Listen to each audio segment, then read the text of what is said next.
I knew my dad hated me, but I never really grasped the depths of his hatred until just recently. Sperm donor, jerk, bastard. That's what I called him because as far as I was concerned, he was no longer my father. He was just the man who impregnated my mother. So who am I? My name is John Sinclair, and my nemesis is none other than Milton Sinclair, a powerful and intimidating hulk of a man no one dared question. My mother called him her husband, and to most outside our family he was supposedly my father. All my life he put me down and belittled me to anyone within earshot, often with a smirk on his face. Not a day went by without a dig or an insult. He reveled in telling anyone and everyone that I was nothing, a weakling destined to be a no-good loser. It wasn't just his words, it was his actions.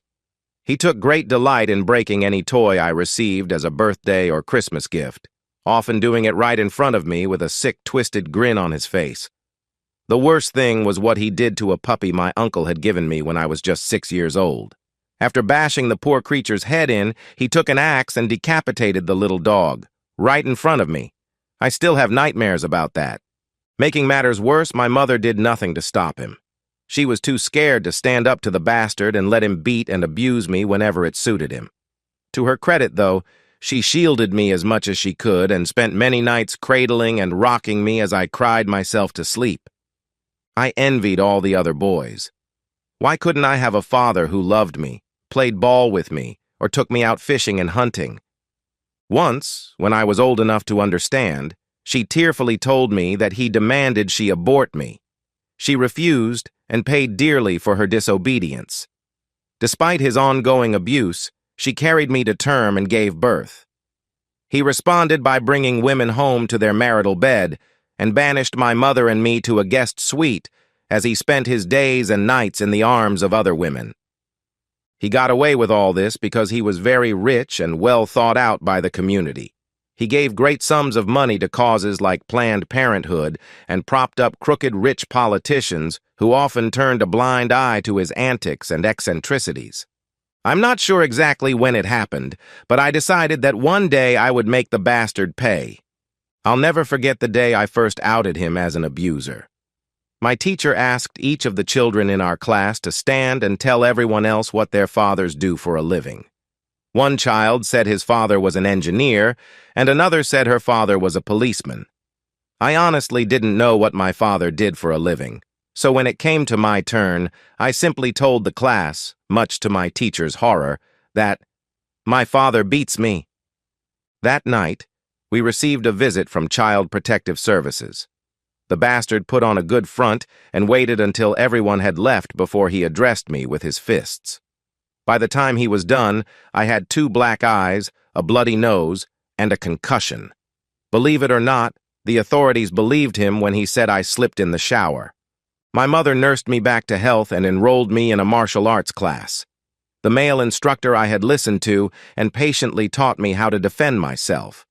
More importantly, he gave me a sense of self-worth and made me realize that the bastard did what he did because of his own inadequacies, not mine. Oddly enough, he quit beating me the day I broke a cinder block at one of our demonstrations. But the verbal and emotional abuse continued. I left home as soon as I could and joined the Marine Corps. I was determined to show the jerk I was no weakling. His response, laughter and derision. "You'll come crawling back to me, you just wait," he declared. I not only graduated from recruit training, but I also graduated at the top of my platoon. I went on to become a Force Reconnaissance Marine and worked myself as hard as I could. I was determined that no one would ever beat me again. After 2 grueling tours in the Middle East, I came home and met and married Judy. I thought my life had truly changed for the better. I deliberately kept my parents in the dark about my marriage. I had sent my mother Christmas cards after I left, but nothing else, and I said nothing about my personal life. Judy and her parents understood after I explained my childhood to them. "But he's your father," Judy said. "No, he's not. He's the guy who got my mother pregnant, but that's it. I don't want that bastard within 100 miles of me, and I sure as hell don't want him to know we're married." I ended up getting sent back overseas for another 1-year combat tour. Judy tearfully promised to wait for me, and we decided to start our family when I got back. But things went off the rails, thanks to the jerk. When I got back, Judy's parents met me and drove me to their home.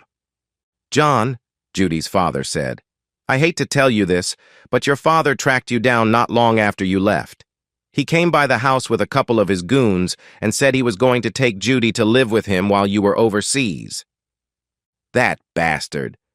What else did he say?" I asked.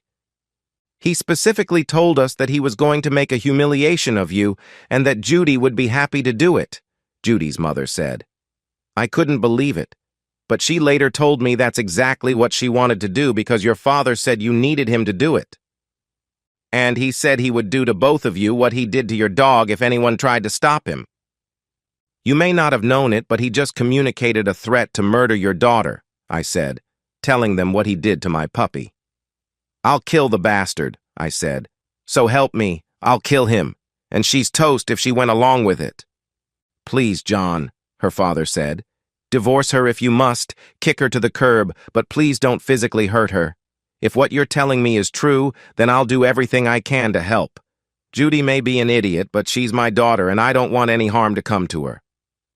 "All right, I promise I won't hurt her unless she forces me to.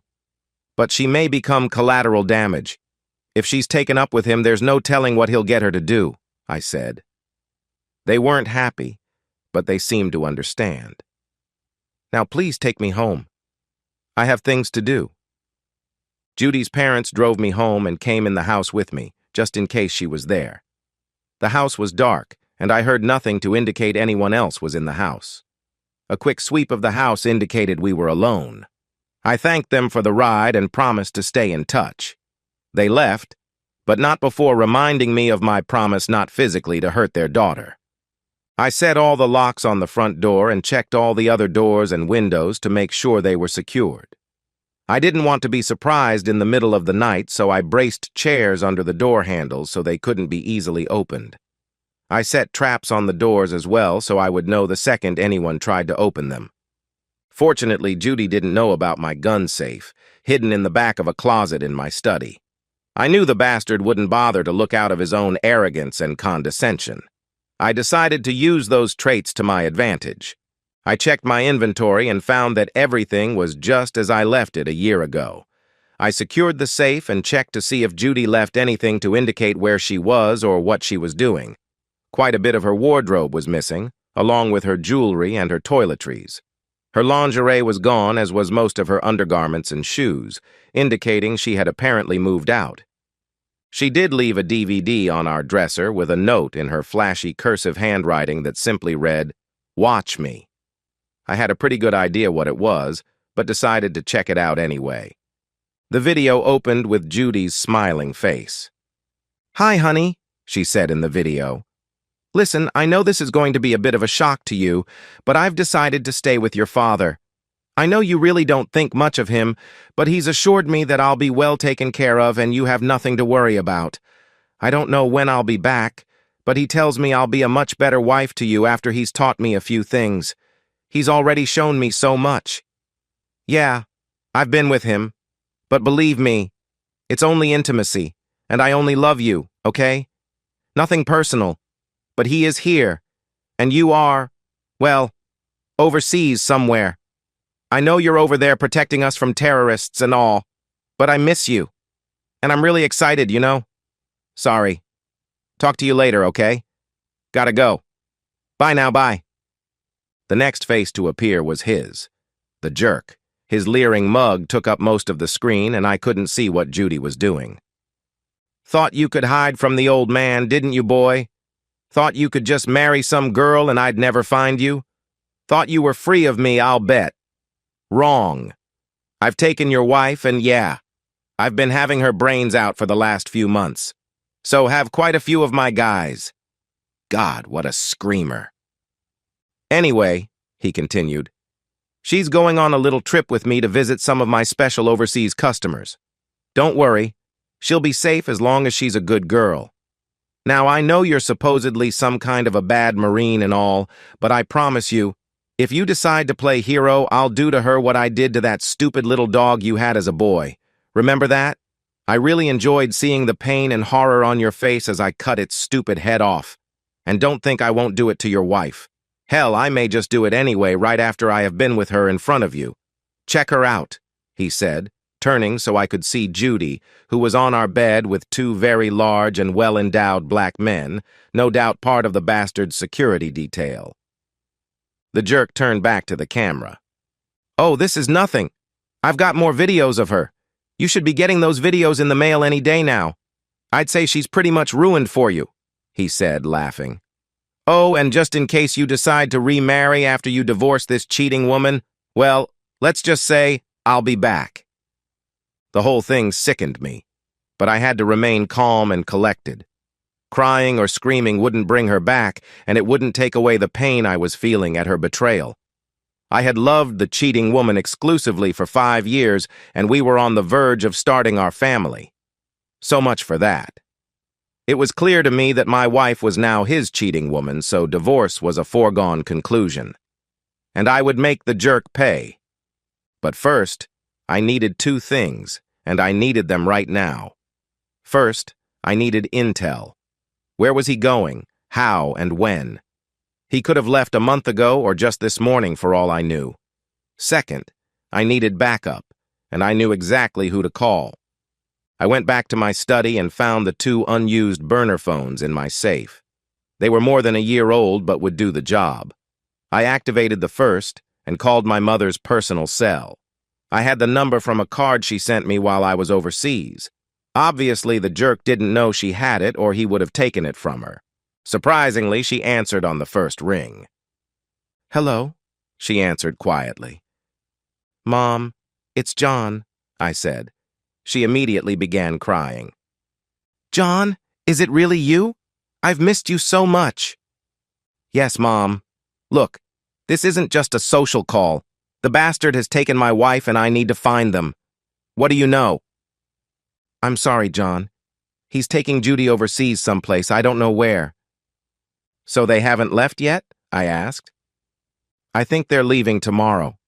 He's loading up his cargo ship tonight and they're set to leave tomorrow afternoon, I think, she said.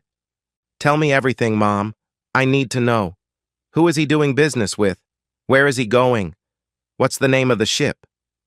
Well, I don't know exactly who it is, but I know he's been meeting with some men from the Middle East. They all had Arab-sounding names like Abdullah or something, and I overheard them saying something about a sheikh. I don't know what that's all about, she answered. It's not a shake like a milkshake, Mom. They were talking about a sheikh, an important man of some kind. Do you know the name of the ship? I asked. I think it's the Northern Express. At least that's what I heard him say, she said. I was familiar with that ship. It wasn't a cargo ship, more like an oversized ocean-going yacht with a larger-than-normal hold. The jerk had a special suite on it and had it equipped with a helipad. I spent more than one trip in the bowels of the damn thing and knew it quite well. I even had architectural drawings showing the layout of the vessel. Those would come in handy. What's going on with Judy, Mom? Has he had her there at the house? I asked. Yes. He's been having intimacy with her in our bed and he introduced her to those men. I can't believe he'd take your wife like that. John, I'm so sorry. I had to wonder why he would introduce her to them, and then it hit me. He intended to either sell her to them or give her to this sheikh. Why are you putting up with this stuff, Mom? I asked. She sobbed. Because John, he controls everything. My money, even my access to food and water. I have no choice. I'm basically a prisoner in his personal dungeon, she replied. Mom, how has his business been lately? Has he said anything to you about it? I asked. A time or two, he's mentioned that things were a bit difficult, but he had something going on that would set him up. At least that's what he said. Why? Mom, I hate to say this, but I'm beginning to think he's engaged in something highly illegal. Don't say anything to him, and for God's sake, don't tell him I spoke with you. Got it? Sure, honey. I won't say anything. What are you going to do? She asked. I've got no choice but to divorce Judy. I've got other plans for him. Are you going to kill him, John? She asked. He's given me no other option, Mom. I'm sorry. I know you're married to him, but this has to end. Just do me 2 favors, John, she asked. Sure, Mom. What? Make sure the jerk suffers before he dies and then come back home to me. I want to see a video of him suffering. Promise me, she said with an edge in her voice I had never heard before. You got it, Mom. I'll be in touch, okay? If you learn anything, you call or text me on this number. Got it? I will, John. Be careful. I love you, son. I love you too, Mom, I said, my voice shaking. I hadn't said those words to her for years. I broke out the second burner phone in my stash, activated it, and called 2 good friends I knew would help me out. Yeah, who is this? Said a gruff voice on the other end. Mike, this is John. I need your help. You up for it? I asked. Mike Williams was a former Marine who now did freelance work for the highest bidder. He and I spent a lot of time eating the same dirt in Afghanistan and other places, and I couldn't think of a better man for this operation. John, you sly bastard. Do you need my help? Must be something serious. You know I owe you one, so of course. What's up? He asked. I briefed him on the situation as quickly as I could. He listened and said nothing until I was finished. You know who we need for this? Mike asked. George McGregor? You know him? Name doesn't ring a bell, I said. I'm not surprised. I've worked with him several times after I got out. He's a good man and can also handle a chopper. Sounds like you may need a pilot to get off that boat. Plus, he has contacts in places you and I can't talk about. I don't think he's doing anything at the moment, so I'll call him and have him reach out to you. By the way, he doesn't work for free. You okay with that? I hope he doesn't value his service too much, but yeah, I'm okay with that. Have him call me, but remember, time is of the essence here. That ship sails out tomorrow afternoon at the latest, I said. Got it. I'll text you as soon as I talk to him.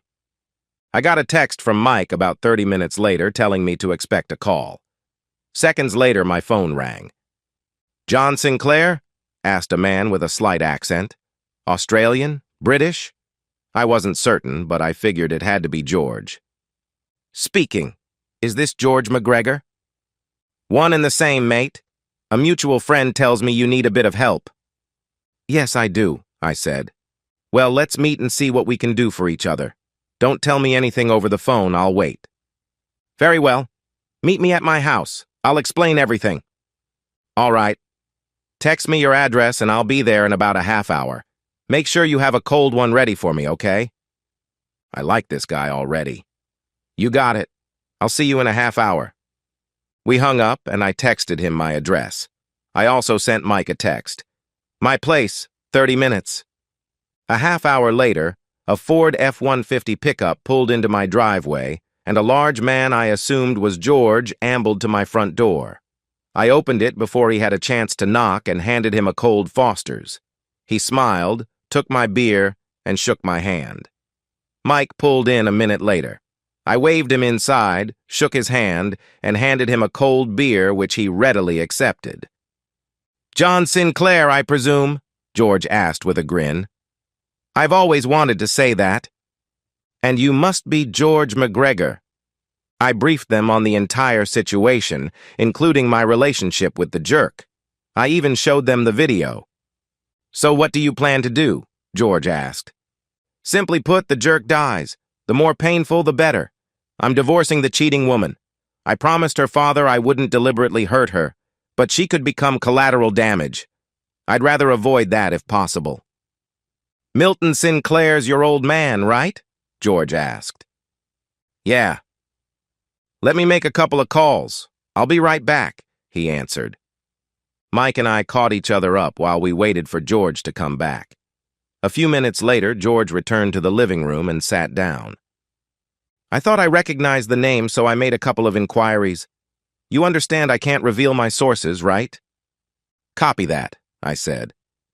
Mike nodded in agreement.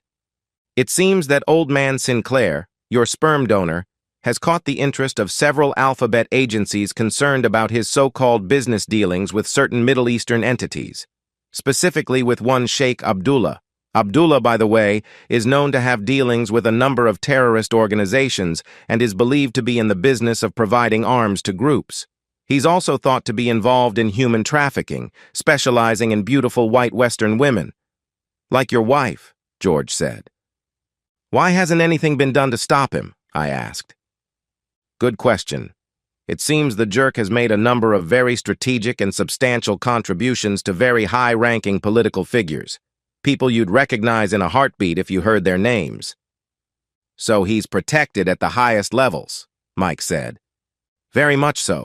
And if he were to be exposed and/or brought down, a lot of other important men would be very embarrassed, to say the least. That means in addition to being a child-abusing, wife-stealing jerk, he's also a traitor, I said. It also means it's not enough to simply kill him. He needs to be destroyed, completely and publicly. I tend to agree, George said. Others do as well. But no one is in any position to do anything at the moment. That's not to say nothing's being done, however. You were right about the Northern Express leaving tomorrow, George said, looking at me. There's 3 undercover operatives on that boat right now. They're scheduled to weigh anchor at 1800 hours tomorrow, and they're set to arrive at King Abdul Aziz Port in Daman. We can only assume Abdullah will meet them there. According to the manifests, they're carrying dry goods, coffee, that sort of thing. The operatives, however, say they're actually carrying weapons, AKs, RPGs, you name it. There are also rumors that Sinclair has sold Abdullah an ADM. Are you familiar with those? George asked. Mike and I both shook our heads. In modern parlance, they're sometimes referred to as backpack nukes or nuclear landmines. For 25 years, they were carried by your special forces, designated the B-54 SADM. In theory, the military quit stockpiling them years ago, but we've heard that some companies, like Sinclair's, have started surreptitiously producing them again, on a very small scale, of course. These weapons are what were once classified as tactical nukes with a very small yield, perhaps half a kiloton. By comparison, the bomb dropped on Hiroshima was about 15 kilotons. Don't let the low yield fool you, though.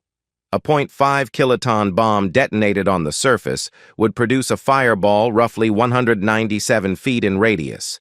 Everything within that 197 feet would be instantly vaporized. Thermal radiation would extend to just over 1,300 feet, or about a quarter of a mile. It would do great damage no matter where it's detonated. If used in a city like New York, it would kill and injure many thousands and wreak untold damage to the economy. But how would Sinclair get the nuclear material? Mike asked. Good question. Stuff like that wasn't exactly sold on eBay. It wouldn't be easy, George said, but with his connections he could probably arrange it. Bottom line, if Sinclair did sell something like this to Abdullah, he needs to be stopped. Understand? Mike and I nodded in agreement. This was suddenly about much more than my wayward, cheating wife. I take it we'll have no official backup? I asked. None whatsoever, thanks to old man Sinclair's connections. But trust me when I tell you that the entire intel community will be very happy to see Sinclair dealt with. Permanently. Can your guys get us and our gear on board undetected? I asked. Yes, it's being set up right now, George said. Good. Well, let's get to it, I said, rolling out a diagram of the ship's interior. We spent the next hour discussing the layout of the boat and formulating a tactical plan. Eventually, we agreed on something we all agreed could work. So basically, we're going to get in, hide out for a couple of hours until the boat's in international waters, kill the old man, grab the soon-to-be ex-wife, sink the boat, and fly home. Is that right? George asked. Pretty much, I said. Trust me, the jerk is so cocky he'll have less than a skeleton crew and they won't be expecting us. It's not that big a boat and can run with a very small crew. We'll be able to take care of them in no time, and hopefully your undercover guys will help us out. That's pretty daring if I do say so myself, George said. What's that old SAS motto, who dares wins? I asked. George smiled.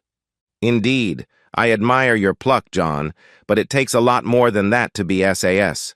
Trust me, George said. I hear you can fly a chopper, George, I said. Can you handle an Airbus H-225? That's what the bastard has on the ship these days. He looked at me with a cocky grin. There's not a chopper made I can't fly, he said. Good, I said. I faced George directly. I understand you don't work for free. He looked at me and nodded his head. Normally I don't. Truth is, I hate child abusers and cheaters with a passion. I hate traitors and human traffickers even more so. And don't get me started on people who abuse animals. The fact is, I'm already on contract to deal with Sinclair. I'm not at liberty to say with who. So, buy me a cold one and we'll call it even, he said, extending his hand. I took it, and we exchanged a hearty handshake. Thanks. We'll need some firepower. I got up and motioned George and John to follow me to my study. I opened the gun safe and let them look around. We'll need to go with what we can conceal, so I doubt the rifles will do us any good. But there's a good selection of handguns and plenty of ammunition. Take your pick, gentlemen, I said. Mike and George looked through my collection, and each picked 2 handguns and several magazines fully loaded with hollow-point bullets. I reached down, grabbed a roll of slow-burning cannon fuse, and got 2 oversized M80s. What's that for? Mike asked. I'm going to light the old man's fire up, Mike. Get that roll of primer cord and some blasting caps as well. We'll need that to sink the old tub. We grabbed our gear and packed up. It was getting late, so I decided to grab some sleep. I showed Mike and George around the house, and we settled down for the evening. Tomorrow was going to be a very busy day. I was exhausted but couldn't get my mind off Judy. How could she have fallen for that son of a blip? Why did she have to screw up our lives? About 3 a.m., George's phone rang, waking us all up. George went into another room to take the call, and that's when Mike noticed a square envelope on the floor by the door. It looked like someone slipped it through the mail slot. He picked it up and handed it to me. I couldn't help but wonder when it was delivered, so I checked the security camera footage on my computer. According to the video, a sedan pulled up in front of the house with a single occupant. A man wearing a dark suit got out of the car, came up to the door, and slipped the envelope through the slot. He looked around, noticed the 2 extra vehicles, got back in his sedan, and drove off. George was back by the time we returned to the front room. That was Juan Carlos. Not his real name, of course.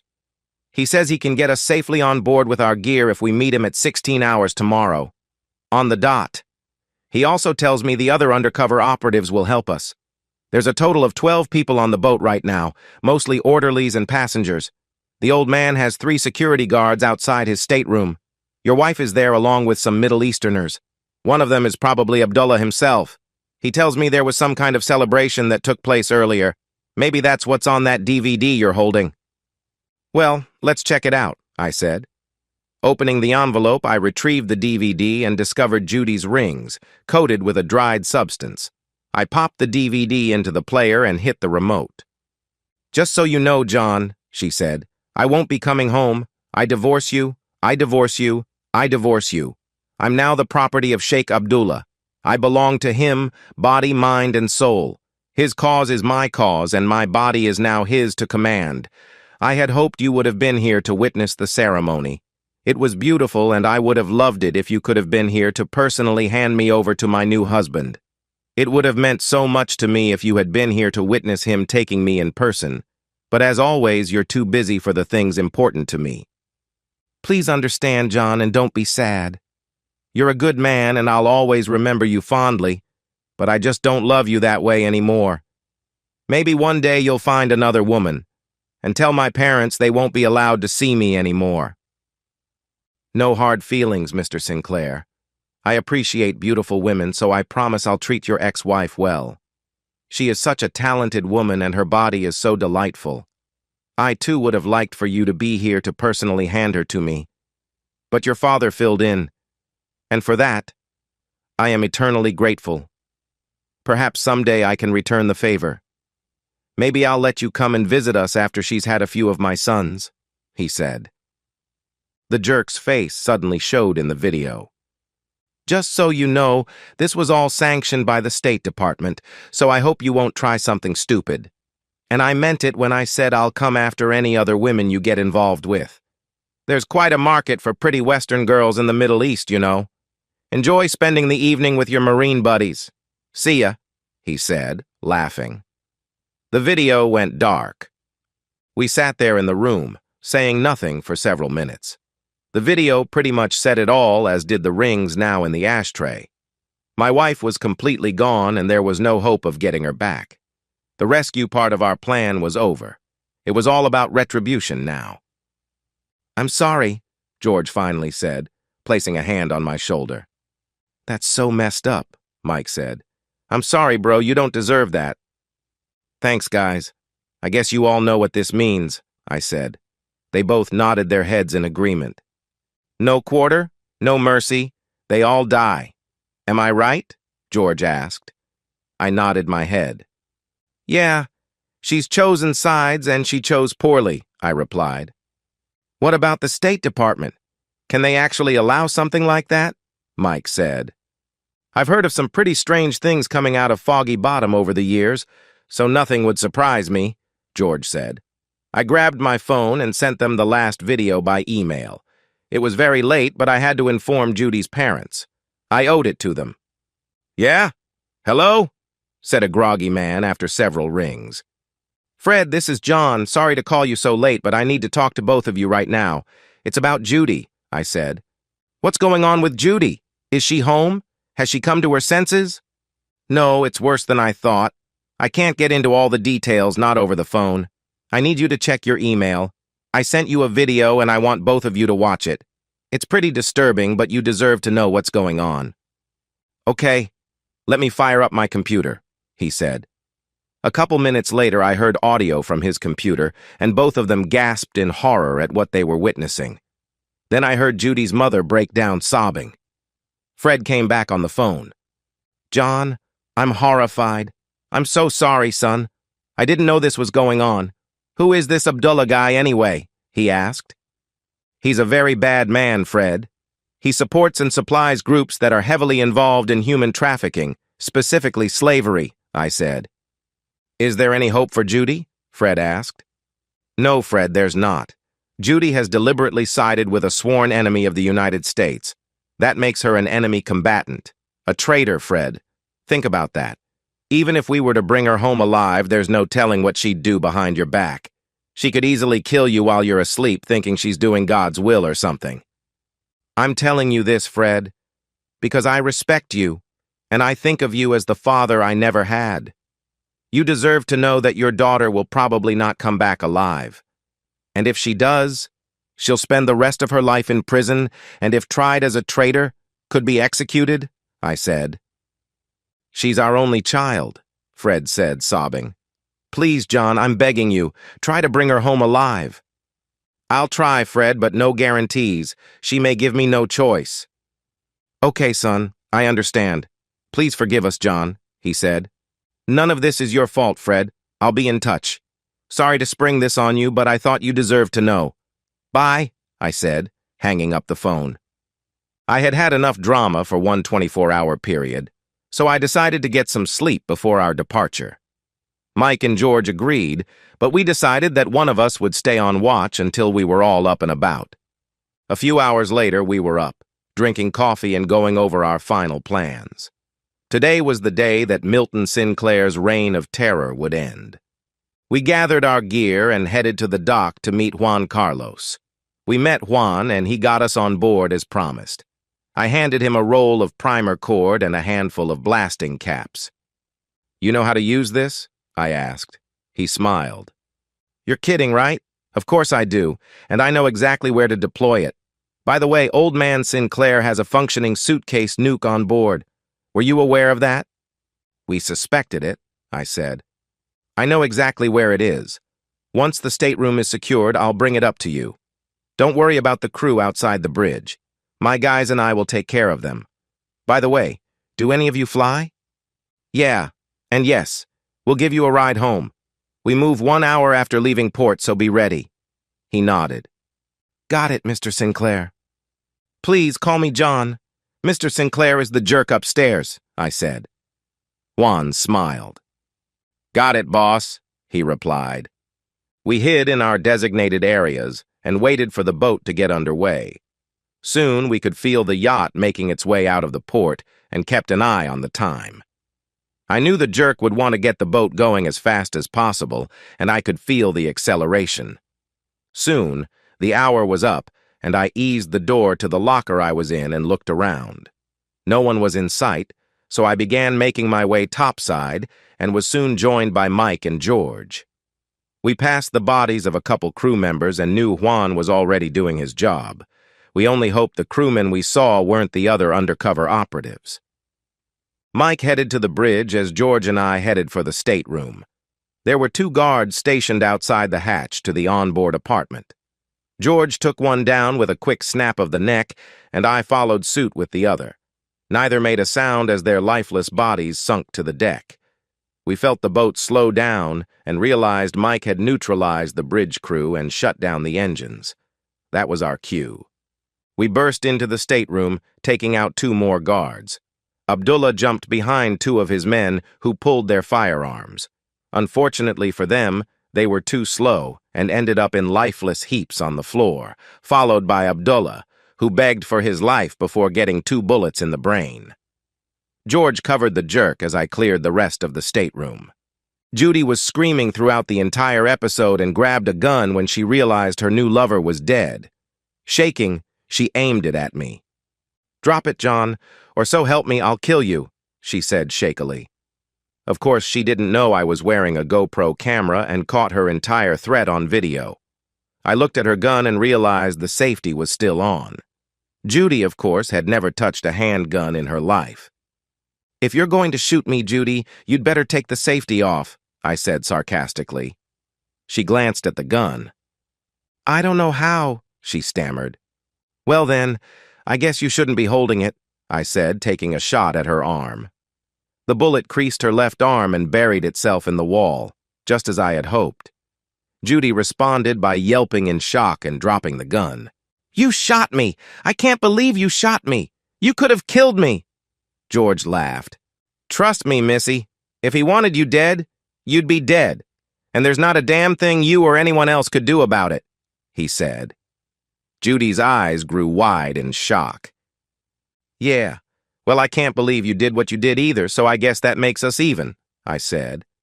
I grabbed her arm and threw her in a chair next to the jerk, who, as it turned out, was naked from the waist down. "Well, I was wondering when you'd finally show up," the jerk said. I punched him in the face to get his attention. The move shocked him and he shut up. "Shut the hell up, jerk," I said. "So tell me, wife, did you mean all that crap about belonging to Abdullah and his cause being your cause?" I asked. She looked down at the floor. "Look at me, damn it!" I yelled. Her head snapped up. "Yes," she said defiantly. "He told me about how you and your Marines abused children in Iraq and how he and his freedom fighters were going to kick you out and make you pay." "And you believe that crap? Is that why you decided to become a cheating woman for this jerk?" I asked, pointing at the old man. "Not at first, but eventually, yes," she said. "So if I take you home alive, would you try to kill your parents?" I asked. Her face changed as she took on a demonic look. "Yes," she said. "You're all infidels and deserve to die, and I'll do anything to avenge Abdullah's death, even kill you, or my parents." I shook my head. "Well then, Judy, I guess you just decided your fate. George, tie this woman up, please," I said. "Gladly," he said as I turned to the jerk. "I want answers, old man. I want them now. And don't mess with me," I said. "You think I'm going to tell you anything?" he answered. "Don't be coy, old man. You want to gloat. I know you do. You want nothing more than to tell me everything you know, just to see my reaction. Just like you did when I was a kid. So spit it out, old man. Who's your contact at the State Department? Who gave you permission to hand Judy over to Abdullah? How long have you been supplying arms to our enemies in the Middle East?" "Spit it out," I said. "Okay, I'll tell you. James Whitmore is my State Department liaison. He's the one who signed off on all of this. And just so you know, I've been selling arms to Abdullah for the last 2 years, he said. Why? You know that's treason, I asked. Why have I done anything since you were born? To mess with you. I was secretly hoping one of those guns I sold would be the one that put a bullet in your brain, he said. And that's why you abused Mom and I all those years? Why you killed my pet dog? Just to mess with me? I asked. From the moment your mother was pregnant with you, she doted on you. Took care of herself so you'd be healthy. After you were born, she coddled you and breastfed you. Hell, since you were born, I never got to even touch her breasts, he said. So you abused me because Mom was a good mother? You're a sick, twisted jerk, you know that? What's more, I found that I really got off abusing the two of you. I damn near had an orgasm killing your puppy, did you know that? So as you got older, I had to get more creative, find other ways to stick it to you. I knew I could never take you in a fight, so I went behind your back, worked on Judy, got her hooked, first on drugs, then on myself. Then I introduced her to Abdullah. At first, he was just going to farm her out to his buds and his groups, but after getting a taste of her body, he decided to keep her for himself and started feeding her a bunch of nonsense. Naturally, the dumb woman swallowed it hook, line, and sinker, he said. Judy's eyes widened at the jerk's confession. You mean all that was a lie to get me to hurt John? She asked. Of course, you stupid cow. You really didn't think I actually wanted you, did you? Now, Abdullah, that's a different story. He really did fall for you. Oh my God, what have I done? John, can you forgive me? She asked. No. Remember all those things you just said? Remember holding a gun on me? I can't forgive that. No, Judy. We're finished. We're through. I turned back to the jerk. Mom asked me to do her a favor, I said. What's that? He asked. She said to make sure you suffer before you die, and that's exactly what I'm going to do, I said. His eyes grew wide. I had never spoken to him like that before, and the gravity of the situation was slowly beginning to dawn on him. I secured his arms to his chair using duct tape and pulled on a pair of latex gloves. Then I grabbed the roll of slow-burning cannon fuse and began wrapping it around his left leg, just above his knee, leaving about a quarter-inch between wraps. I had just enough to reach his scrotum, which was perfect for my needs. I grabbed the enhanced M80s and made sure he could see them. I connected the fuse to the two explosive devices, then placed one on each side of his scrotum, one behind his balls, and the other between his balls and his penis. He and Judy both looked at me in horror. What are you doing, John? Please, son, we can get through this. Oh, so it's son now, is it? Where was all this fatherly love when you decapitated my dog? Or when you had your bimbos in your marriage bed? Or when you beat my mother and I, putting me in the hospital with a concussion? Or when you stole my wife? Or when you arranged to hand her over to a sworn enemy of the United States? John, please, where did you get the idea to do something like this? He asked. Remember that book you had me read when I was a kid? I don't remember what it was called, but it was about a Waffen SS officer who joined the Foreign Legion and ended up in French Indochina. Two of the main characters in that book did something very much like this to their prisoners to get them to talk. That scene stuck in my mind all these years for some reason. Anyway, I've adapted it somewhat, but I'm sure the end result will be just as painful for you. You see, it works like this. I set this fuse on fire and it slowly burns around your leg, working its way to the two M80s by your scrotum. They explode, effectively blowing your testes off. What do you think? Do you like it so far? Eventually, you'll die after going into shock. I'm not sure how long you'll last, but I suspect you'll be in agony the whole time. Needless to say, the days of you messing other people's wives are over. John, is this absolutely necessary? George asked. Yes, George. I'm afraid it is. Otherwise, he'll never stop. It all ends now, I said. My God, John, what are you? The jerk asked, scared. I looked at him hard. I'm the monster you created, dear old dad. What do you think of that? I asked rhetorically. Please don't do this, the jerk begged. I remember asking you the same thing right before you cut off my puppy's head. That didn't stop you, though, did it? Karma is real, old man, and it's now time for you to pay the piper.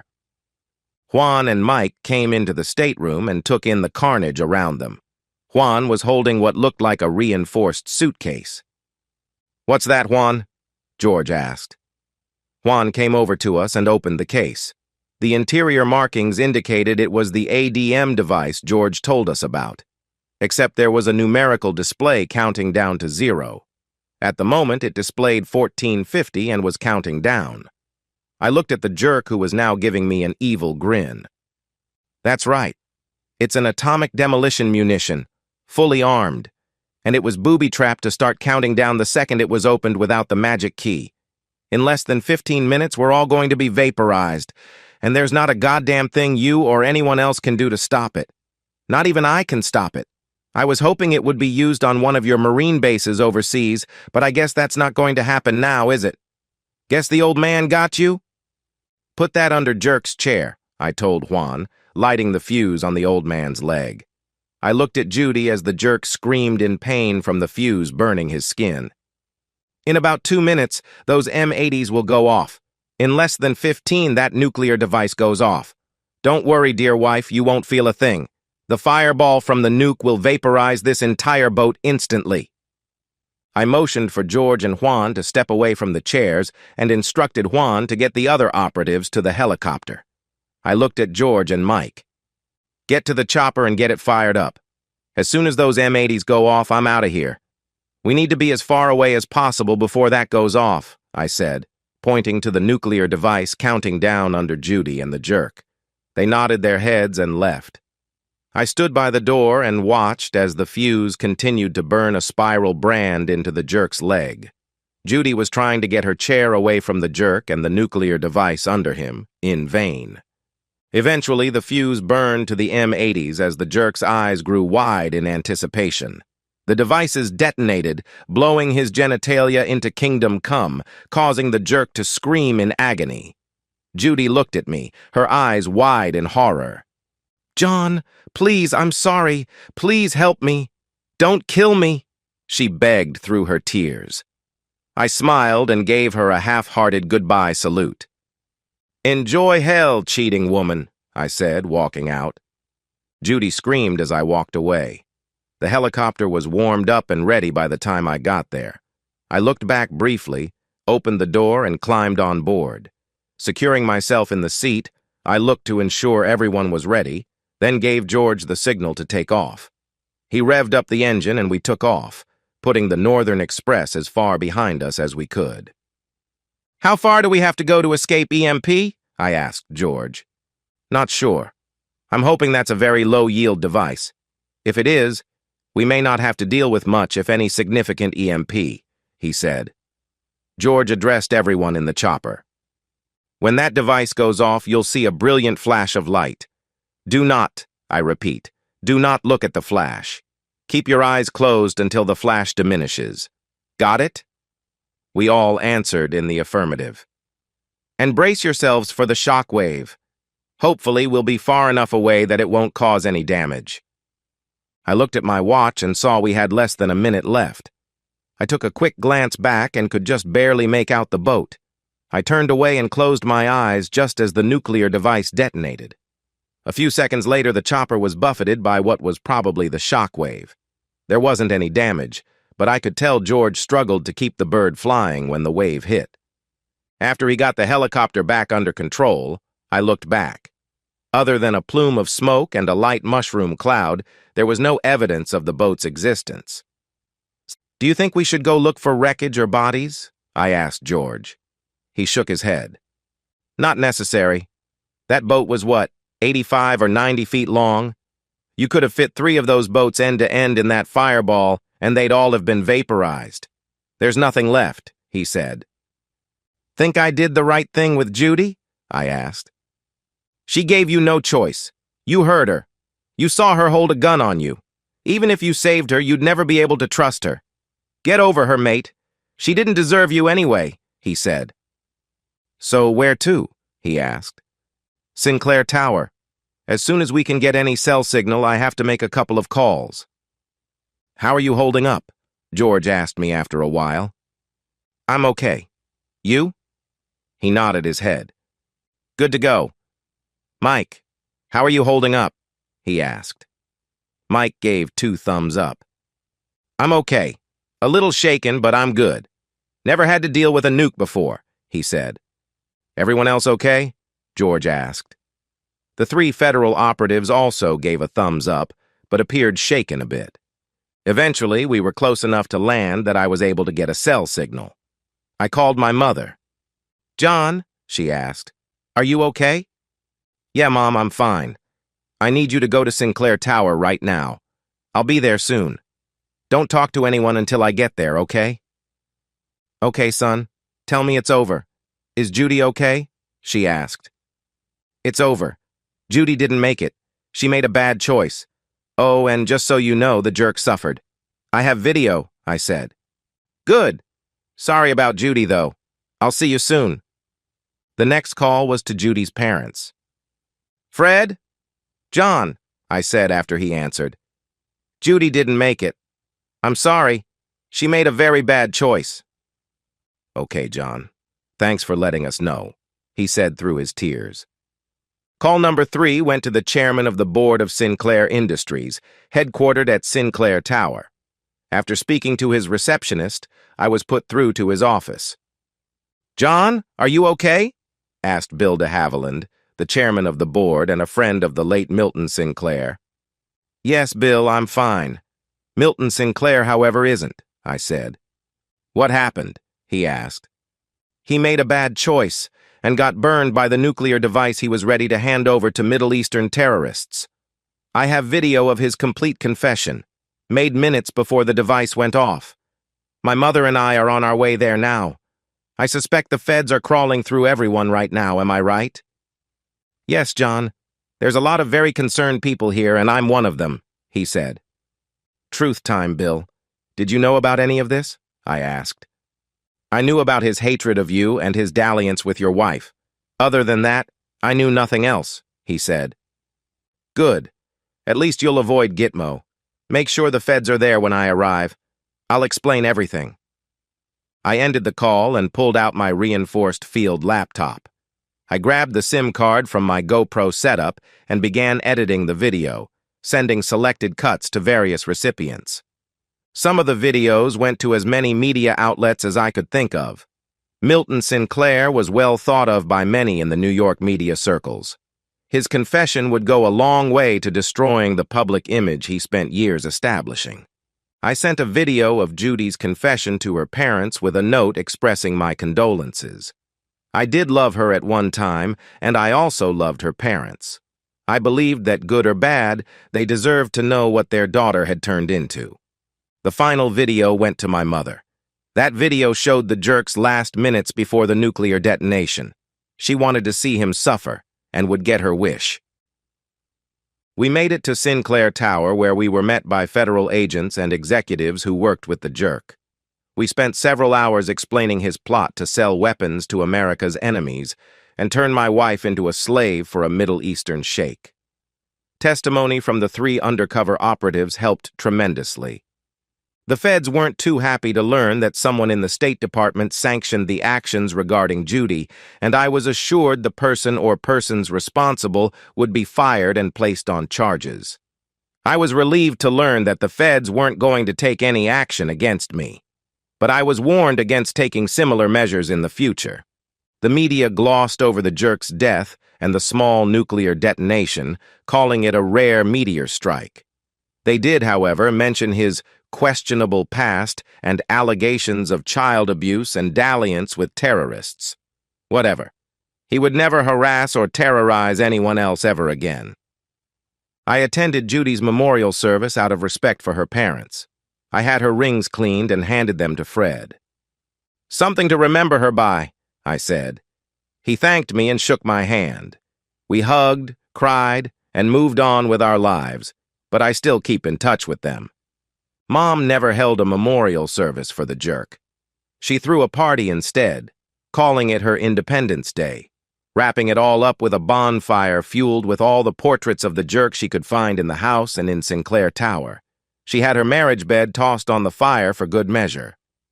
I decided to remain in the Corps and planned to retire after giving a full 30 years.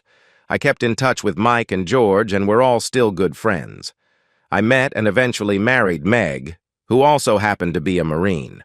Her specialty was explosive ordnance disposal, but she had also served as a drill instructor at Paris Island. Like me, she intended to serve a full 30 years. She asked me once what happened to Judy. "Did you kick her to the curb or what?" she asked. "Nah, I nuked her back. Seriously." Meg never asked again. My mother was named CEO of Sinclair Industries and given the jerk's position on the board. There was a huge shakeup in the company as she rooted out those loyal to the bastard. She finally watched the video of the jerk getting his testes blown off. To her credit, she watched the whole thing without flinching. She smiled upon hearing him call me son. "I knew he would finally warm up to you. He just needed to know that you would stand up for yourself, I guess." "I'd say he warmed up," I told her. "Somewhere around 100 million degrees Celsius." And so, we've reached the end of today's story.